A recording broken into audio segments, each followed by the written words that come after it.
Olá, seja muito bem-vindo ao Brasil S.A., um lugar onde a Abrasca recebe convidados para discutir o país, o mercado de capitais, a política e como a gente constrói um país cada vez mais próspero.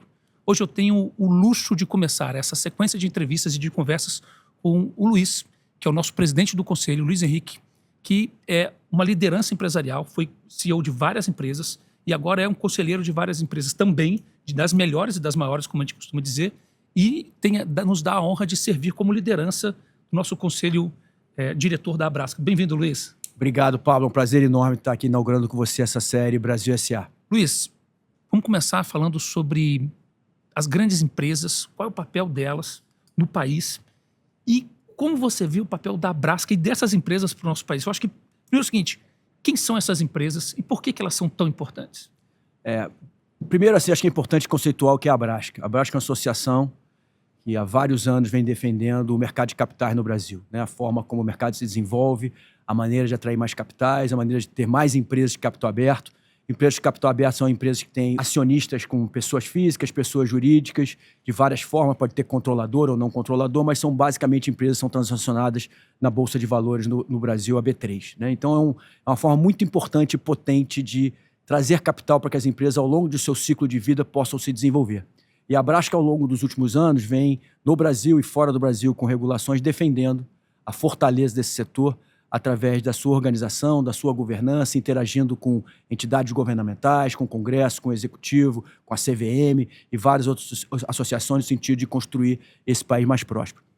E ao longo dos últimos anos, essas empresas vêm se desenvolvendo e a gente acabou de fazer um estudo, né, Pablo, super importante para entender o impacto e o tamanho dessas empresas no total do país, né? E o que eu tenho para dizer para vocês, a gente vai falar bastante aqui, são excelentes notícias sobre a capacidade que o Brasil tem de empreender, né? O Brasil é um país que claramente tem empreendedores de todos os tamanhos, né? Empreendedores que começaram ontem, que sonham em ser grande, empreendedores que já têm o seu sucesso, empreendedores que transcenderam a fronteira do Brasil, hoje são multinacionais bastante competentes. Mas eu acho que um país se desenvolve a partir da prosperidade de um mercado de capital sólido, forte e que tem a capacidade de atrair empresas e investidores, né? É isso que a gente vê nas grandes nações desenvolvidas do mundo afora, né, Pablo? E a gente tem muito orgulho da Abrasca de ter mais de 300 associados, né, e que trabalham todo dia dedicando seu tempo, sua energia e seu valor para desenvolver o mercado de capitais e torná-lo mais pujante. E o papel dessas empresas é justamente isso, orquestrar as cadeias de valor no Brasil, nos setores de agricultura, serviços, indústria, exportação, mercado interno.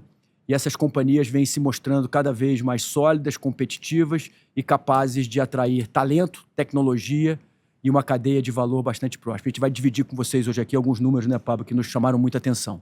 Esse é um negócio, Luiz, interessante, porque as pessoas às vezes não conseguem entender muito bem como funcionam as empresas, especialmente as grandes. Elas são organizadoras, né? Elas vivem em ecossistemas. E por isso elas são, em grande medida, são um ecossistema que reverbera, né?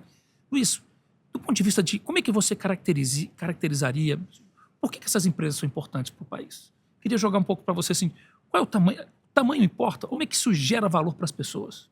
Então, Pablo, deixa eu dar alguns primeiros números aqui para deixar aqui o nosso telespectador já entrando bem na conversa. Primeiro, a gente fez uma pesquisa grande com a FGV, né, e nessa pesquisa tentando buscar o valor adicionado que essas empresas geram na economia brasileira e em todos os elos, né? Quanto geram para os seus funcionários, quanto geram para os seus fornecedores, quanto geram para o Estado, né? O Estado sempre é um grande sócio das empresas através de arrecadação que vai ser destinado para os programas que são necessários para o Estado funcionar bem, como saúde, educação e segurança principalmente, né? E chegamos à conclusão que 270 empresas, notem bem, senhores e senhoras, 270 empresas de um universo de mais de 20 milhões de empresas no Brasil, representam 17% do PIB. 17% do PIB brasileiro é gerado por 270 empresas. Além disso, essas mesmas empresas arrecadam, entre impostos municipais, estaduais e federais, 25% da arrecadação do país. Ou seja, R$1 em cada R$4 no Brasil é arrecadado por essas empresas. Porque essas empresas, muito inteligentemente, ao longo dos anos, o governo entendeu que é mais fácil arrecadar dessas empresas do que você ir arrecadar pulverizado no Brasil. Então pega um setor como, por exemplo, bares e restaurantes. São milhares, se não milhões de bares e restaurantes no Brasil.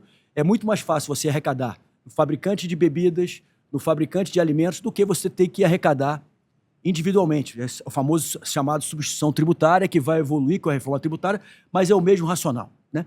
Então, essas empresas têm, além desses números muito grandes em relação ao impacto no PIB brasileiro, impacto na arrecadação brasileira, tem outro dado super relevante. Quem trabalha nessas empresas, ou seja, os funcionários dessas empresas, ganham 3 vezes mais do que a média de outros funcionários, outras pessoas que trabalham na iniciativa privada no Brasil. Ou seja, são empresas que articulam grandes sistemas, né, em todos os setores e, principalmente, conseguem dividir essa riqueza, remunerando seus acionistas através do mercado de capitais. Mas é importante todos entenderem a quantidade de riqueza distribuída aqui, né? Em impostos, em salários, em programas de remuneração variável através do PLR e outros instrumentos, para os seus fornecedores. E por trás disso tudo vem o quê? Muita tecnologia de gestão, né, Pablo? Essas empresas são mais eficientes. Essa é a grande diferença, né? Você está falando das melhores, não apenas das maiores, mas das melhores empresas também. Que trazem eficiência ao sistema, que desenvolvem tecnologia e que botam o Brasil na fronteira do desenvolvimento, que é para onde todos queremos ir. Luiz, eu gosto muito dessa ideia. Eu acho que, em particular, acho que o mercado de capitais tem um negócio belíssimo, que é como você não apenas constrói riqueza, você produz prosperidade, porque, no fundo, qualquer um pode ir lá comprar uma ação, 100 ações da Vale, da Petrobras, do Banco do Brasil, da Cosan, da Ambev, do Itaú. Eu acho que isso permite às pessoas planejarem a sua vida. Né? De longo prazo, né? De longo prazo. Apostar em algumas teses, querer ser remunerado por dividendos, que é super importante, querer ser remunerado pela valorização das empresas. Então, você acolhe todo tipo de investidor, né? E por isso o mercado financeiro brasileiro se desenvolveu muito ao longo dos últimos anos, não só com a tecnologia bancária super competente e competitiva no mundo, mas com essa amplitude e crescimento da atração para investidores que precisamos continuar. Isso só vai continuar quando a gente tiver custo de capital mais competitivo no Brasil, mais regularidade nas nossas legislações e mudanças, uma visão de longo prazo que permita que o investidor de fato acredite que vale a pena botar R$1 numa empresa que vai valer R$10 daqui a 2 anos, ou vai valer R$100 daqui a 20 anos, porque ela foi muito mais competitiva que outros e conseguiu desenvolver o mercado. Essa é a grande beleza, né? Você pega R$1 de um poupador que vai parar na mão do melhor empreendedor e fazer com que esse pequeno poupador e do empreendedor que começa pequenininho, mas vai crescendo, como faz isso para garantir que a sociedade possa ser toda ela muito mais próspera, né? Que o dinheiro vá parar na mão de quem mais sabe usar ele e remunera, claro, quem fez a poupança. Luiz, deixa eu pegar um pouquinho da sua visão sobre a Braskem. Você falamos dessas empresas e você é o nosso líder no nosso conselho deliberativo, nosso presidente. E a pergunta é a seguinte: qual que você acha que é o desafio da Braskem aí? A gente já falou que as empresas são importantes, elas são muito relevantes, elas agem em conjunto, elas têm um nome em conjunto que é a Braskem. E você tem capitaneado essa visão de como a gente deve ser para frente. Eu queria que você colocasse qual deve ser o desafio da Braskem e das suas empresas, né, na transformação desse país, mais do que a gente já faz no dia a dia. Assim, acho que na Braskem todos nós, né, que participamos, seja a diretoria, como associados, que eu queria mais uma vez agradecer o empenho, o trabalho de todos que estão lá, contribuindo com ideias, com vontade, com trabalho, etc., é que a gente acredita que o crescimento de um país vem através do sucesso da iniciativa privada, né? A iniciativa privada é o grande motor do crescimento de um país. Basta olhar a história da humanidade, dos países que se desenvolveram, que tiraram milhões e milhões da pobreza. Prosperidade com o empreendimento, com o setor privado. Não existe alternativa a isso. Porque ele combina capital com risco, né? Você não tem a capacidade de ter sucesso sem correr um certo grau de risco e trabalhar duro e sério, etc. Então, na Braskem, a nossa principal missão é desenvolver o mercado de capitais no Brasil. Então, a gente adoraria olhar daqui a 5 anos e ter, em vez de 300 empresas, ter mais de 1.000 empresas listadas. Ter, em vez de 5 milhões de investidores, ter 30 milhões de investidores. Ter a participação no PIB dessas 270 empresas que a gente usou aqui, de 17%, ter 1.000 empresas participando com 45% do PIB, né? Tendo uma canalização enorme de empresas que estão se capitalizando no mercado de capitais para fazer grandes investimentos em infraestrutura que são necessários e transformacionais do Brasil, né? O Brasil precisa de mais saneamento, o Brasil precisa de mais ferrovia, o Brasil precisa de mais portos, o Brasil precisa de mais rodovias, precisa de mais hospitais, melhores qualidade no ensino, etc, etc. Mas a iniciativa privada é o motor para transformar isso, que geram uma série de outros setores que vêm atrás, como a liderança no Brasil em recursos naturais, como agricultura, mineração, petróleo, floresta, etc. Então, acho que a Braskem tem essa missão, Pablo, a missão horizontal. Lá a gente não representa nenhum setor específico, então a nossa agenda é uma agenda técnica de melhorar os instrumentos do mercado de capitais no Brasil, interfaceando com as agências, com os reguladores, etc., mas, ao mesmo tempo, uma agenda de melhoria das condições de negócio no Brasil, né? E eu acho que o Brasil hoje tem alguns desafios. O primeiro é o custo de capital, né? Hoje nós temos um custo de capital que não é competitivo com o resto do mundo, né? E a gente precisa se organizar enquanto sociedade, enquanto governo e legislativo e judiciário, etc., para que a gente consiga ter as condições para que o custo de capital no Brasil caia. Segundo, a gente tem um desafio enorme de segurança regulatória. A gente muda muito as regras ao longo do caminho. Isso não tem a ver com o governo A ou governo B, isso tem a ver com a tradição que a gente tem nisso e a gente precisa parar disso, né? A estabilidade e a qualidade do entendimento que vai acontecer é super importante para investimentos, principalmente investimentos, como eu falei, de infraestrutura e de longo prazo. Perspectiva, né, para poder planejar e executar projetos complexos. E a gente precisa entender que a gente compete no mundo por capital, né? A gente não é uma ilha de prosperidade, tem todo o capital que a gente precisa e nem todo mundo está todo dia só olhando no Brasil. Então a gente compete por capital, por pessoas e por mercados, né? Na verdade, a gente compete todo o tempo. Exato. Então, o segundo ponto é isso. Tem um problema crônico no Brasil hoje, que agora eu começo a ver alguns avanços importantes, mas também a Brasca se coloca como pauta de importância para o desenvolvimento do Brasil, que é toda a parte de segurança pública, né? A gente precisa garantir que essa agenda evolua e tenha seus impactos, porque, na verdade, a segurança pública não só traz todos os desafios que traz para o cidadão comum na rua, mas criou um enorme mercado ilegal que compete o tempo inteiro com as empresas que estão criando os mercados, investindo, pagando, como eu falei, salários que são competitivos no mercado, mas que não têm o benefício de não pagar os impostos. Então, a gente estava acostumado a falar em custo, né? O custo do crime. Mas a gente tratava isso como um custo e repassava. Na verdade, eu acho que a questão da criminalidade, especialmente da criminalidade organizada, está em outro patamar, né? Na verdade, eles viraram competidores, né? Sem dúvida, com uma vantagem enorme que é não pagar impostos. Então, eu falei para vocês ali que essas 270 empresas representam 25% da arrecadação nacional, o que implica em mais ou menos 650 bilhões de reais. Estudos mostram que no Brasil todo o comércio ilegal, adulterações e outras formas cinza, né? de criminalidade, né, seja no mercado qualquer que ele seja, representa 400 bilhões de reais anuais. Ou seja, imagina o que seriam 650 bilhões de reais arrecadados pelas 270 empresas, representam 200 edições do Minha Casa Minha Vida, 157 edições do Pé de Meia, 12 anos de Bolsa Família, 2 anos de Previdência Integral Social. Imagina o que esses 400 bilhões adicionais botariam em cima disso, né? Vamos imaginar isso. 2/3, 130 Minha Casa Minha Vida, né? 8 anos tem um mundo, na verdade, de Bolsa Família. Então, assim, isso é por ano. Então, gente, esse é o terceiro tópico. E por último, é como é que o Brasil aproveita toda essa questão da transição energética e das mudanças climáticas, que a gente tem uma vantagem comparativa enorme, né? A matriz energética mais limpa do planeta, seja elétrica, seja energética, a capacidade enorme de minerais críticos, que o Brasil é a segunda maior reserva de minerais críticos do planeta, né? E todas as outras qualidades que tem, a maior capacidade de geração de florestas e de papel e celulose, a agricultura mais moderna e dinâmica e com mais sustentabilidade. Então, como é que a gente transforma toda essa agenda numa agenda de prosperidade que a gente vai tirar milhões de pessoas da pobreza e melhorar isso? Porque, de novo, só o emprego, só as empresas e só a prosperidade do capital é que tira, de fato, as pessoas. Nada mais digno do que um emprego, né? Os programas sociais são importantes, eles dão aquela rede de proteção para as pessoas, mas o real programa social e a real visão que a Brasca tem, né? A cidadania verdadeira é quando a pessoa é capaz de se manter, criar a própria vida. Ou empreender. Pelo trabalho, pelo empreendedorismo. Só existem essas coisas. Empreender, ou se empregar, etc, etc. E ter a liberdade de escolha, né? As pessoas precisam ter liberdade de escolha. Quando ele tem um programa social, ele não tem liberdade de escolha. Aquela é a única escolha que ele tem. Então, esses são os pilares da Brasca. E a gente acha que ao longo dos últimos anos a gente vem crescendo a base de associados, vem crescendo a nossa interação, mas tem muito por fazer, né, Pablo? A gente sempre faz isso, a gente tem muito por fazer, o nosso mercado de capitais ainda é tímido e dado o potencial do Brasil e a capacidade que a gente acredita que isso pode ser muito maior ao longo dos anos. Você tem uma ideia, Luiz? Um dos números interessantes hoje, o tamanho do mercado de capitais hoje, o valor das empresas no Brasil, equivale, como a gente viu aí, 17%, 20%. A maior parte dos demais países sem desenvolvimento ou desenvolvidos, isso vai chegar a 60%. Ou seja, a gente poderia quadruplicar o tamanho das nossas, com mais empresas, com mais investidores, pequenos, grandes, estrangeiros ou nacionais, e, claro, a geração de riqueza equivalente em impostos e tudo mais.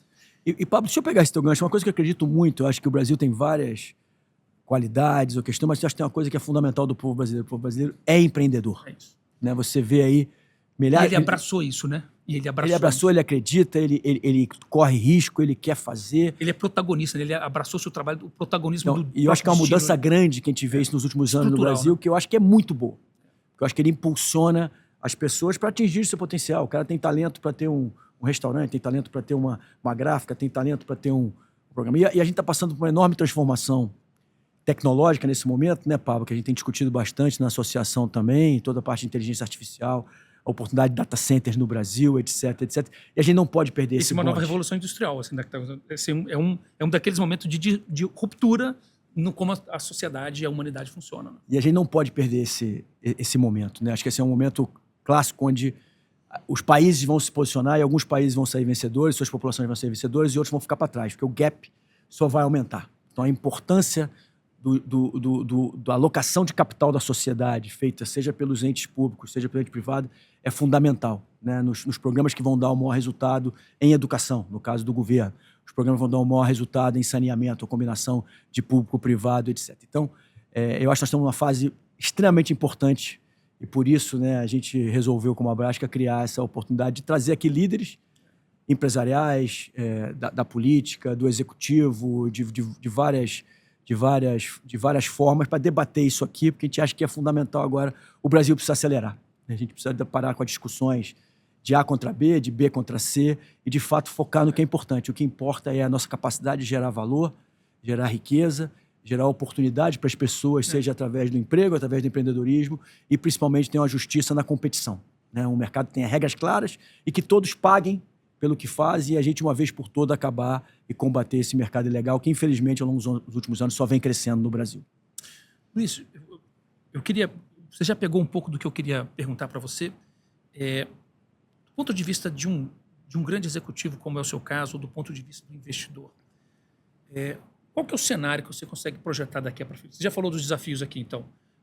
Segurança jurídica, segurança pública, inteligência artificial... Custo de capital? Custo de capital, talvez certamente em primeiro lugar nesse momento. Do ponto de vista das companhias, daqueles que investem ou que tomam a decisão de alocação nas companhias, qual é o cenário que você vê hoje? Assim, eu acho que, de novo, o Brasil permite ao mesmo tempo você ser otimista, dado as nossas vantagens comparativas e tamanho do mercado consumidor e tamanho do mercado como um todo. Mas, por outro lado, tem, acho que, um momento de preocupação, né? Acho que o mundo hoje vive um desafio geopolítico, obviamente, questão das tarifas. Eu queria que você pegue um pouco. Isso afeta a gente? Afeta como? Sem dúvida. A gente hoje... O que a gente pode fazer, né? Não só isso, né? Eu acho que o importante é, de novo, acho que a gente volta aos pilares que a gente escreveu no começo, né? Primeiro, a gente tem que fazer o nosso dever de casa, que só depende da gente, né? Quer dizer, melhorar a nossa capacidade de reduzir o custo de capital através da melhoria dos gastos. Fiscal, né? A pauta fiscal. E conseguir fazer isso. Segundo, manter uma estabilidade regulatória é importante para o país. Terceiro, ter uma alocação de capital inteligente para as coisas que geram resultado e que vão, de novo, impulsionar esse país. Quarto, trabalhar fortemente na questão da segurança pública e combate a tudo que é ilegal no Brasil, que, infelizmente, hoje, na minha estimativa, chega em vários setores a 1/4 do mercado e crescente. E quinto, investir nas novas indústrias. O que eu chamo de novas indústrias? As indústrias que vão, de fato, aproveitar toda a revolução tecnológica e jogar em cima da nossa capacidade. Então, como é que a gente torna a nossa agricultura mais competitiva? Como é que a gente torna nossas florestas e todo... Nossa indústria cultural. Nossa indústria de recursos naturais, nossa indústria de transformação, nossa indústria de serviços. E é isso que eu acho que a gente tem que fazer. Então, hoje, eu acho que o empresário está aqui com bastante vontade de investir, mas cauteloso, né? Porque no custo de capital atual e com ainda algumas incertezas sobre regras de alguns setores... Tributação, né? A gente enfrentou uma sequência de aumentos sobre tributação sobre empresas que, claro, mudam as contas, né? Porque, na verdade, a gente brinca isso muito e discute na Abrasca entre os associados. O bolso é um só, né? O bolso que paga imposto é o bolso que investe. É o bolso que bota em desenvolvimento de pessoas. É o bolso direito, mas é a mesma causa. Então, é o mesmo dinheiro. Né? E o que a gente acha que precisa decidir no Brasil como sociedade quem é mais eficiente para gastar. Né? E eu acho que está provado aí ao longo dos últimos anos, eu acho que vários programas em telecomunicações, recentemente de saneamento, provou que quando você destrava a capacidade privada com regras claras, com boa regulamentação, com agências que conseguem acompanhar e garantir que o concessionário ou o investidor está fazendo o trabalho como combinado, as coisas acontecem. Eu acho que tem exemplos aqui que não faltam no Brasil capacidade de execução, etc. Mas a gente tem que parar de tentar adaptar, inventar e repetir o que deu certo. Né? Se a gente repetir o que deu certo e continuar que deu confia certo, na capacidade de empreender do brasileiro que vai dar certo. que vai dar certo. E cria os espaços para que exista competição, qualidade de serviço e capacidade de captar recursos nacionais e, repito, internacionais. A gente não vai conseguir dar o salto que a gente precisa, sair da 10ª maior economia, quem sabe a gente almejar ser a 5ª maior economia do Brasil, sem o capital estrangeiro. Que é um capital de longo prazo e de qualidade. Da Bolsa Brasileira hoje é brasileiro. A gente tem pouca poupança interna e não tem como... Com essa taxa de juros a gente não vai mudar, a gente vai continuar dependendo da poupança do estrangeiro para investir. E que é muito bem-vindo. Claro, bem-vindo, né? Na verdade, eu acho que essa é uma das boas coisas do Brasil, né? Você vem para trabalhar, você vem para empreender, bem-vindo. Bem-vindo. Luiz, eu queria passar um pouco uma questão, uma pergunta. Recentemente nós tivemos um debate na OCDE sobre mercado de capitais. E o que a gente viu no mundo inteiro, tem visto no mundo inteiro, apesar de ser um mecanismo muito eficiente de alocação de recursos, é que os mercados de capitais estão perdendo espaço. Muitas empresas estão saindo do Brasil, isso infelizmente está acontecendo. Outras empresas estão deixando de se listar. E esse mecanismo, talvez uma das melhores invenções, que eu brinco que a humanidade fez 2 grandes invenções. Primeiro, ele inventou as empresas, que certamente são o melhor mecanismo de geração de valor que a humanidade já inventou. A segunda melhor é o mercado de capitais, porque ela permite que a alocação das pessoas cria instituições para que o pequeno investidor, o investimento chegue no empreendedor. E o mercado público em particular, porque ele permite que todo mundo participe, quer dizer, todo mundo pode comprar 100 ações né, de todas as empresas que estão lá. Então, ele é absolutamente democrático. Né? Todo mundo pode participar dele. Mas esse mercado no mundo inteiro está diminuindo. Algumas empresas deixaram de se listar no Brasil, outras estão se listando no exterior, e isso está acontecendo no mundo inteiro. É possível dizer que a gente está perdendo um pouco da competitividade do mercado de capitais? Como é que você vê isso? Quais são as alternativas que você acha que a gente precisa construir para fazer com que essa grande engrenagem de construção de prosperidade possa funcionar? Assim, Pablo, eu acho que são momentos, né? Quer dizer... A taxa de juros taxa de juros é um desafio, obviamente capacidade de crédito é outro desafio. Então, assim, eu não me preocuparia tanto com isso aqui enquanto o Brasil, porque a gente tem muito espaço para crescer, né? O mato está alto demais ainda, né? Eu me preocuparia, sim, em criar as condições para que mais empresas possam participar e que as empresas, como você falou, não migrem para outros mercados, né? Ou seja, que as empresas continuem a ser listadas. E isso tudo remete, né, à capacidade de acesso a capital e ao custo de capital. As empresas que foram ser listadas lá fora, algumas foram por questões relacionadas de prática de governança, que achavam que tinha um pouco mais de flexibilidade. Ou ficaram grandes demais, inclusive. Ou ficaram grandes demais. Ou porque você sabe, quando você muda o CEP, muitas vezes você consegue ter uma valorização maior ou a capacidade de atrair investidores que não colocariam o seu recurso no Brasil. Mas, de novo, isso é um problema nosso, que a gente pode resolver. Com a qualidade da nossa governança, com a qualidade dos nossos trabalhos e a capacidade de fazer. Então, assim, eu acho que o nosso dever de casa aqui é cuidar bem do que a gente precisa melhorar no Brasil. Acho que a gente deveria... Você acha que então a agenda doméstica é a prioridade? É muito importante. Para mim, ela é fundamental nesse momento e a gente tem toda a capacidade de fazer, agora precisa atacar. Eu acho que o Brasil é o país que talvez tenha mais diagnósticos do que precisa ser feito. Né? Tem enormes coisas bem feitas por vários institutos no Brasil, associações e vários outros. Eu acho que o desafio é pegar poucas coisas, priorizar e acontecer. Acabaram? Faz a próxima. Às vezes a gente tenta fazer muita coisa ao mesmo tempo. E eu, como eu falei, acho que a gente tem aí 4 ou 5 questões que são fundamentais, que são críticas. Custo de capital, segurança pública e mercado ilegal, capacidade de atrair investidores estrangeiros e como é que a gente turbina a agenda de transição energética e de mudanças climáticas, porque o Brasil tem uma vantagem comparativa incrível em relação ao resto do mundo e todo mundo se beneficiaria. Então, eu acho que é isso. Dá para fazer, acho que o diagnóstico está claro, acho que falta agora fazer. O que a gente tenta fazer na Braskem é isso, é unir as empresas, a capacidade privada, interagir com os stakeholders públicos, interagir com outras associações para mover essa agenda muito focada nisso. Acho que isso é um negócio, você colocar isso, Luiz, é muito interessante porque, no fundo, o que o Brasil S.A., na verdade, o que essas empresas precisam fazer é também, não apenas serem as máquinas de geração de prosperidade, mas também serem agentes de transformação social. Elas precisam estar em Brasília para dizer, olha, parlamentares, precisamos de uma lei mais clara. Olha, polícia, precisamos do combate ao crime organizado. Na verdade, mais do que serem empresas, elas precisam também ser agentes de transformação social e política nesse sentido. Eu acho que as pessoas precisam parar de confundir Acho que até a palavra lobby como uma coisa negativa, etc. Na verdade, o que as empresas têm feito hoje, cada vez melhor e com mais técnica, investindo bastante recursos, se você pegar, né, recursos financeiros, recursos de pessoas, é criar pautas que permitam as lideranças tomarem as melhores decisões. Porque, no fundo, quem toma as decisões são o legislativo, o executivo e o judiciário, mas eu acho que é importante que as decisões sejam pautadas em dados, né? E fatos. Né? Eu acho que pouca gente sabia antes desse podcast hoje desse tamanho. Eu acho que se os entes públicos, né, e todo mundo toma decisão no Brasil entender isso, dados e fatos ancorados na melhor forma de ter retorno, porque uma coisa é importante, nas empresas, num país, na sua casa, onde for, o dinheiro é finito.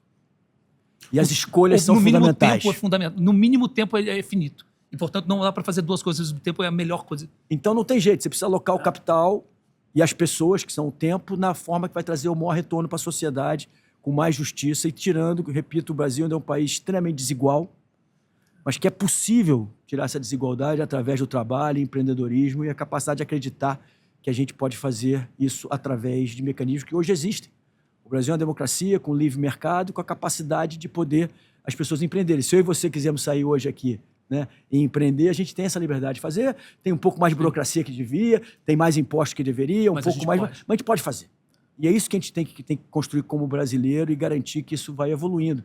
E é isso que essa empresa a gente vê todo dia na prática fazendo. As pessoas vão lá voluntariamente contribuir com estudos, com opiniões e dedicam o seu tempo e energia para fazer esse país crescer. Então, só o que eu peço é que legisladores, né, executores e juízes, etc., vamos nos basear em dados e fatos, porque isso vai trazer uma sociedade muito melhor e mais justa e vai garantir que esse país vai ser fonte de atração de capital que a gente jamais imaginou que ele poderia acontecer, porque o mundo está nadando em liquidez, o mundo está nadando em recursos, mas precisa de bons projetos, e bons projetos precisam de boas pessoas e boas empresas para que eles deem certo. E o Brasil tem vários, eu diria, diamantes escondidos ainda, né? Sejam pequenas, médias, né? Ou mesmo grandes empresas que podem ver. Se você pensar hoje, o total de capitalização do mercado é muito pequeno no Brasil. É baixíssimo. As empresas hoje no Brasil estão muito pouco valorizadas, com algumas pouquíssimas exceções. Então, tem uma capacidade enorme de geração de riqueza com o que já existe. Imagina com tudo que tem para a gente construir.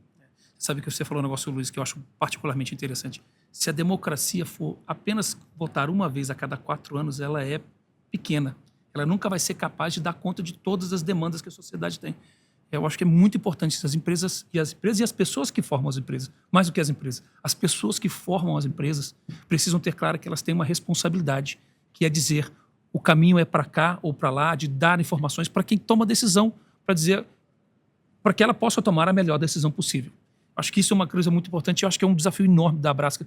Como é que a gente garante que essa comunidade, mais do que as empresas, essas comunidades que envolvem nossos clientes, nossos fornecedores, nossas equipes, como essa comunidade pode contribuir para o país como um todo. E acho é mais do que uma oportunidade, é mais do que o direito de fazer, é uma responsabilidade de fazer, porque se a gente não faz, na verdade, a gente caminha para o lado errado.